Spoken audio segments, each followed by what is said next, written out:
Hi friends, ಅತಿಯಾದರೆ ಅಮೃತವು ವಿಷವಾಗುತ್ತೆ ಅಂತಾರಲ್ಲ. So ಈ ಸ್ಟೋರಿನ ಕೇಳಿ ಅದು ನಿಜವಾಗ್ಲೂ ನಿಜ ಅನಿಸುತ್ತೆ ನಿಮಗೆ.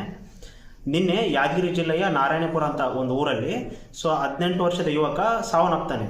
ಸೊ ಅದು ನೀವು ಯಾಕಂತ ಕೇಳಿದರೆ ಒಂಥರ ನಿಮಗೆ ಇದು ಫನ್ನಿ ಅನಿಸ್ಬೋದು. ಅವನು ಜಾಸ್ತಿ ಸ್ಟಿಂಗ್ ಅಂತ ಒಂದು ಎನರ್ಜಿ ಡ್ರಿಂಕ್ ಕುಡಿತಾ ಇದ್ದಂತೆ. ಸೊ ಅದಕ್ಕಾಗಿ ಅದನ್ನು ಅತಿಯಾಗಿ ಕನ್ಸ್ಯೂಮ್ ಮಾಡಿದ್ದರಿಂದ ಸಾವನ್ನಪ್ಪಿದ್ದೇನೆ ಅಂತ ಅವರು ಆಸ್ಪತ್ರೆಯವರು ಹೇಳ್ತಾ ಇದ್ದಾರೆ. ಈ ಸ್ಟಿಂಗ್ ಎನರ್ಜಿ ಡ್ರಿಂಕ್ಸಲ್ಲಿ ಜಾಸ್ತಿ ಶುಗರು ಮತ್ತು ಕೆಫೆನು ಜಾಸ್ತಿ ಕಂಟೆಂಟ್ ಆ್ಯಡ್ ಮಾಡಿರ್ತಾರೆ. ಸೊ ಅದಕ್ಕಾಗಿ ಜಾಸ್ತಿ ನಾವು ಸೇವನೆ ಮಾಡಿದರೆ ನಮ್ಮ ಆರೋಗ್ಯಕ್ಕೆ ಎಫೆಕ್ಟ್ ಆಗುತ್ತೆ. ಸುಮ್ಮನೆ ಎಳೆನೀರು ಕುಡಿದ್ರೆ ಅವನು ಆರೋಗ್ಯ ಚೆನ್ನಾಗಿರ್ತಿತ್ತು. ಸೊ ಇಲ್ಲಿರೋದು ಚಪ್ರಿ ಕೆಲಸ ಮಾಡೋಕ್ಕೋಗಿ ನೋಡಿ ತನ್ನ ಜೀವನಕ್ಕೆ ಆಪತ್ತು ತಂದ್ಕೊಂಡು ಆ ಥರ ಆಗುತ್ತೆ.